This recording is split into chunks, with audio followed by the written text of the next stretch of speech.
Hello दोस्तों, welcome to VT learn. VT learn पे आपका स्वागत है। आप सब लोग अच्छे होंगे, मैं आशा करता हूँ। और दूसरी बात यह है कि हम काफ़ी दिनों के बाद मिल रहे हैं, क्योंकि 2-3 दिनों का गैप लग गया था। हमारा पाठ्यक्रम ऐसा है कि जिसमें अगर जो कोई गैप आ जाए बाई चांस, तो कोई रिस्क की बात नहीं है, क्योंकि प्रत्येक विधि हमारी अलग अलग विशेषताओं से जुड़ी है। ऐसा नहीं है कि एक क्लास पीछे की क्लास से जुड़ी हुई है, क्योंकि विधियों में अगर गैप चलता है तो कोई बात नहीं। अगर यहाँ पे बात करते हैं हम टीचिंग प्रोसेस की, उससे एक क्लास से एक क्लास का क्या रहता है, रिलेटेड रहता है। तो हम बात कर रहे थे विधियों पे, जिसमें हमारी 17 नंबर विधि हो चुकी थी। आज हमारी है 18 नंबर विधि, जिसका नाम है शास्त्रीय विधि।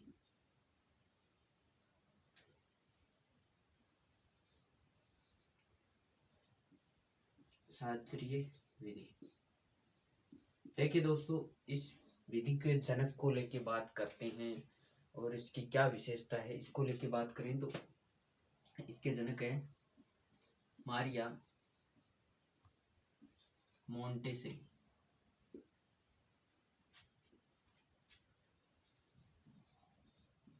मारिया मोंटेसरी, ठीक है। इस विधि के जनक है मारिया मोंटेसरी। अब बात करते हैं इस विधि में क्या है ऐसा। तो इस विधि में शब्दों को लेके विशेष जोर दिया गया है, जिसमें बालकों को खेल खेल में शब्दों का ज्ञान करवाया जाता है, ठीक है। शब्दों का ज्ञान करवाया जाता है, वो भी किसमें, खेल खेल में। अब देखिए खेल खेल में कैसे ज्ञान करवाया जाता है कि एक बालक, जब बालकों को क्लास में बढ़ा लिया जाता है और उनके सामने क्या रख दी जाती हैं, वस्तुएं। उनके सामने वस्तुएं रख दी जाती हैं और उन वस्तुओं पर क्या लिखा जाता है, नाम, ठीक है। उन वस्तुओं पे नाम लिखने के बाद बालकों को बोला जाता है कि भाई ये चेयर है और ये एप्पल है। फॉर एग्जाम्पल एप्पल को सामने ले लिया, ठीक है, और कुर्सी ले ली, टेबल ले ली और डस्टर ले लिया, पुस्तक ले ली। ऐसी वस्तुएं, बहुत सारी वस्तुएं होती हैं जो संज्ञा शब्दों पे टिकी होती है। जैसे फॉर एग्जाम्पल हम बात करते हैं कॉम्युनिस्ट की। हमारे जैसे सामान्य क्लास में चलता है कि स्टार्टिंग में चित्रमय पुस्तक बनाई थी कॉम्युनिस्ट ने। तो उनमें अलग अलग, जैसे A for apple, B for boy, उनका सबका एक मॉडल या चित्र रखा गया है, ठीक है। हम कोई भी सबसे पहले कोई भी बुक लेते हैं फर्स्ट क्लास की या सेकंड क्लास की, उनके साथ चित्र आता है, कोई ना कोई मॉडल आता है वहां पे। तो वो क्या है, वो इस विधि का ही एक रूप है। फॉर एग्जाम्पल इन वस्तुओं पे नाम लिखने के बाद बालकों को बोला जाता है कि आप ध्यानपूर्वक देखिए, ये चीज यह है, ये मतलब फॉर एग्जाम्पल ये एप्पल है, ये टेबल है, ये पुस्तक है। उन पे पर्चियां रख दी जाती है, ठीक है। पर्चियां, पर्चियां मतलब वो पर्चियां नहीं, पर्चियां जो उनपे नाम लिखा होता है। उन पर्चियों को लास्ट में क्या किया जाता है, जब बालकों को बोला जाता है कि आपने ध्यानपूर्वक पढ़ा, पढ़ने के बाद उन पर्चियों को हटा लिया जाता है। पर्चियों को उन वस्तुओं में से हटा लिया जाता है। हटाने के बाद बालकों को फिर से बोला जाता है कि जो पर्ची है उन पर्चियों को वस्तुओं पे रखिए, वस्तुओं पर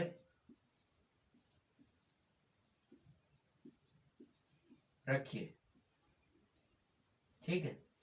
बालकों से वस्तुओं पे रखवाई जाती है।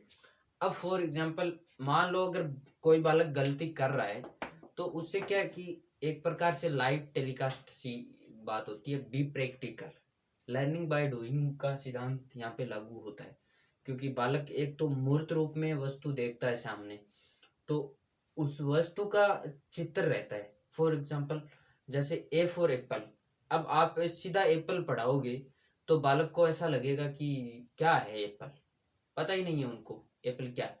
अब उसके सामने एक जो एप्पल का सेव का चित्र रहेगा तो वो समझ ज्यादा पाएगा, और चित्र की बजाय अगर वास्तविक वस्तु रहेगी तो उस बालक को ज्यादा समझ में आएगा, ठीक है।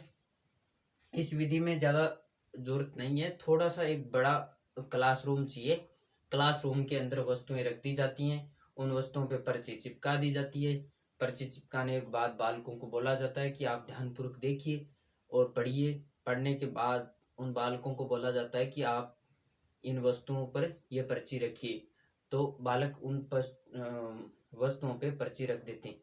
रखने के बाद जो बालक सही रख पाता है, ज्यादातर 99% सही रखता है बालक, क्योंकि बालक के एक मॉडल बन जाता है कि ये एप्पल है, ये चेयर है, ये कुर्सी है, तो उनको पता चल जाता है कि हाँ यही चीज है।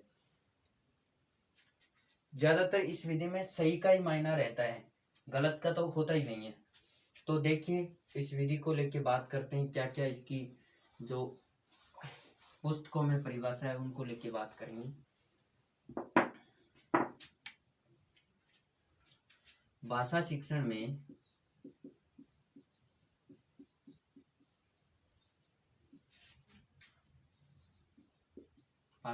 में जब शब्दों का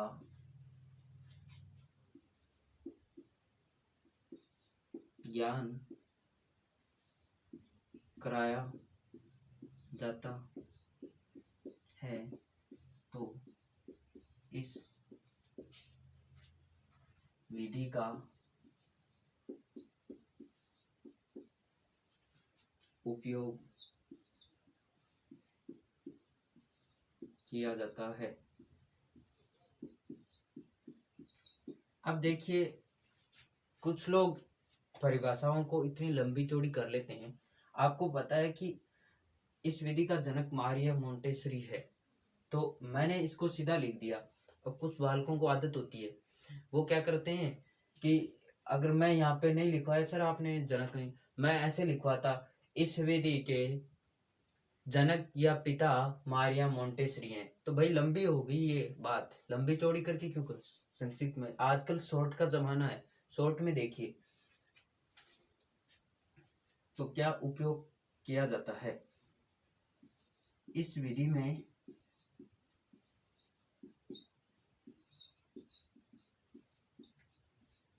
खेल खेल में बालकों को सिखाया जाता है।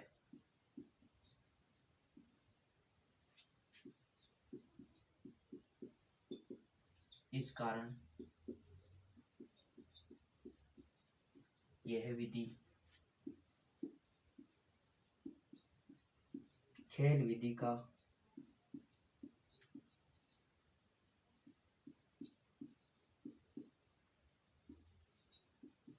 भाग माना जाता है।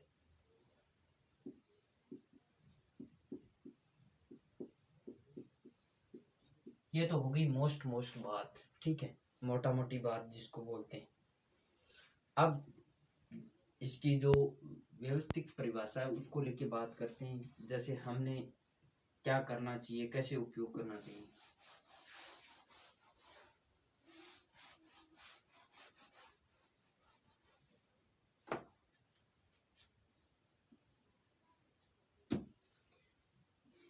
इस विधि का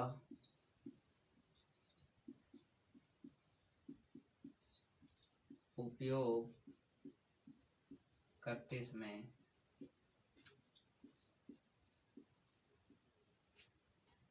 एक बड़े कक्ष की आवश्यकता होती है, जिसमें बालकों को अनेक वस्तु दिखाते हुए उन वस्तुओं पर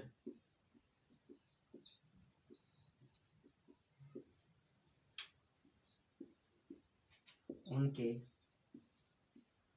नाम की पर्चियां चिपका दी जाती है और बालकों को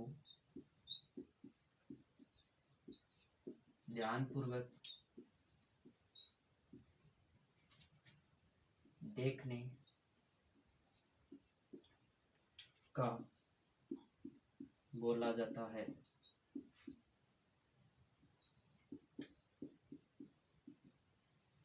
और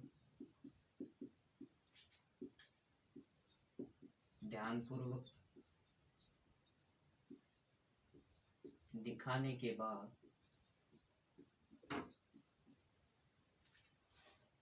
के बाद बालकों को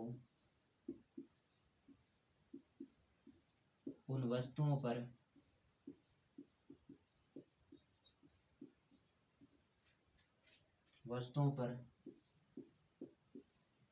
पर्चियां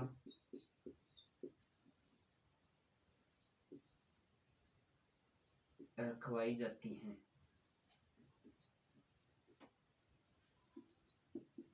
बालकों से रखवाई जाती हैं, ठीक है। उन वस्तुओं को जब सबसे पहले उन पे पर्ची रख दी जाती है कि भाई ये चीज ये है, ये चीज ये है। और पर्ची रखने के बाद जब बालक वो पर्ची हटा ली जाती है, हटाने के बाद फिर बोला जाता है कि आप देखिए, और देखने के बाद कि ध्यानपूर्वक बालक देख लेते हैं। उसके बाद बालकों को बोला जाता है कि अब आप इन पे पर्ची रखिए। तो इससे क्या है कि बालकों को शब्दों का ज्ञान ज्यादा जल्दी होता है, ठीक है।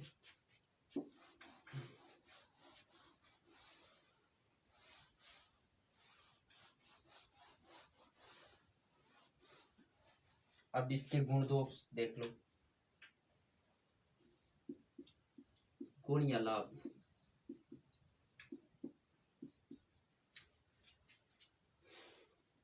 यह है रुचिकर विधि, ठीक है। रुचिकर क्यों है? क्योंकि बालक सबसे पहले हेनरी कोल्डवेल कुक ने कहा था कि जितना बालक खेल में सीखता है उतना शायद ही सीखता है, बाकी सामान्य स्थिति में उतना नहीं सीखता है। और यह भी कहा था कि बालक अगर कोई काम मन से करता है तो खेल के सिवा कोई काम वो मन से नहीं करता। खेल एक ऐसी चीज है जो बालक पूर्णतः अपने आप को झोंक देता है और मन से करता है, ठीक है। अब इसके बाद ये रुचिकर क्यों है? इस विधि में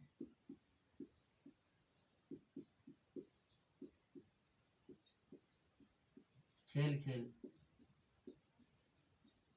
में सिखाया जाता है, ठीक है। 3 नंबर, बालक का मानसिक व शारीरिक विकास होता है।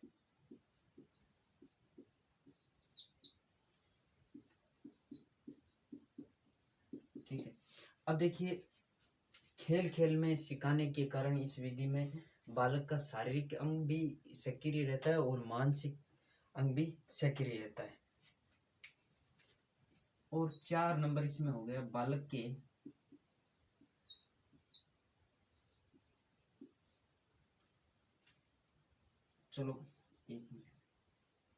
बालक में स्थायी ज्ञान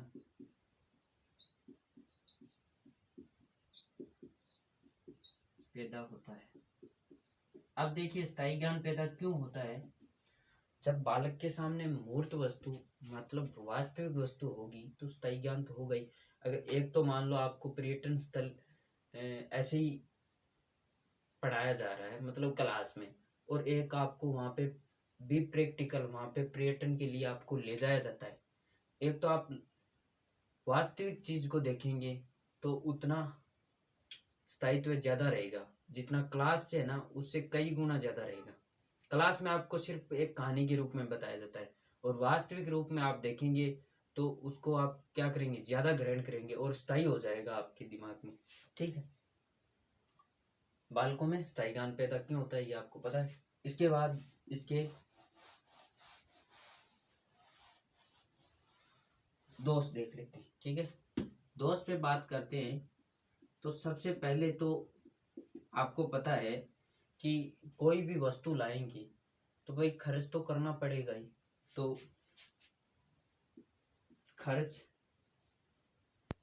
यानी खर्च क्या, एक मिनट, खर्च क्या, धन, धन और समय अधिक खर्च होता है, अधिक खर्च होता है।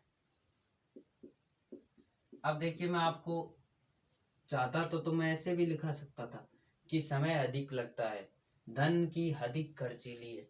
इससे अच्छा आपको यही है कि आप दोनों चीज समझ गए कि धन भी अधिक लगता है और समय भी अधिक लगता है।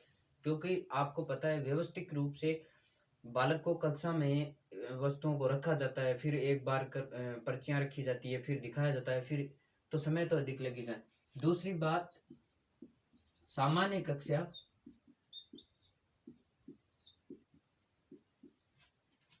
में अवरोध पैदा होता है। अब देखिए अवरोध का मतलब यहाँ पे किससे लगाया जाता है। आपको पता है कि छोटे बालक होते हैं, उनको यह नहीं पता कि शोर शराबा नहीं करना है, वो आवाज ज्यादा करते हैं तो पास की जो क्लासें होती हैं वो भी डिस्टर्ब होती हैं। ठीक है, तो इससे क्या है कि सामान्य क्लासों में इसका प्रभाव हो जाता है, तो वो अवरोध होती है, थोड़ी डिस्टर्ब होती है। ठीक है, तीसरी बात क्या है, जब आप इस विधि के अगर डेफिनेशन जानते हैं तो आप अगर इससे सामान्य गुण भी और आएगा एग्जाम में तो आप आसानी से कर पाएंगे। ठीक, तो सामान्य कक्षाओं में अवरोध पैदा होता है और छोटी कक्षाओं के लिए, सॉरी, बड़ी कक्षाओं के लिए, बड़ी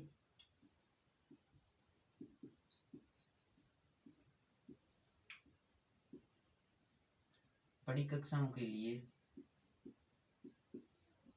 अनुपयोगी।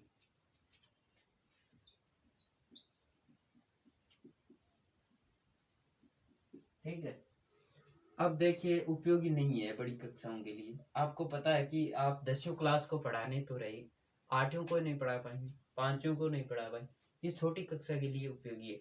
तो आप इसके वो गुण में देख सकते हैं। तो मैं लिखा था, इससे अच्छा आपको इसके दोष से निकालना पड़ेगा। ठीक है, थोड़ा कॉमन सेंस की बातें, ये कॉमन सेंस की बात आप अगर जो इसकी डेफिनेशन से पता चलता है आपको, इसके गुण में ऐसी बातें नहीं है जो इसके दोष में है, दोनों से रिलेटेड रहता है। अब आपको मैं गुण में ये 2-3 और लिखवा देता कि भाई बड़ी कक्षाओं के लिए उपयोगी है, केवल जिस छोटी क्लासों को पढ़ाते हैं वो विशेषकर जो प्राइमरी लेवल की क्लासें हैं उनमें भी उपयोगी उपयोगी है, क्योंकि 5वीं क्लास तक ये चलता रहता है, क्योंकि हर क्लास में थोड़ा शोर होता है।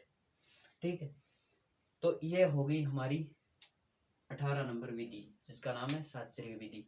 आई होप कि आपको समझ में आया होगा। अगर फिर भी नहीं आया तो एक बार वीडियो को रिवाइज कीजिए। अगर फिर भी नहीं आता है तो आप कमेंट सेक्शन में ज़रूर बताएं कि हमें ये चीज़ समझ में नहीं आ रही। ठीक है, अगर आती है तो बहुत अच्छी बात है, और मैं आशा करता हूँ कि शायद ही ऐसी कोई कमी रही होगी कि आपको समझ में ना आए। ठीक है, धन्यवाद आपको, और अगर वीडियो पसंद आए तो लाइक शेयर ज़रूर करें। Thank you.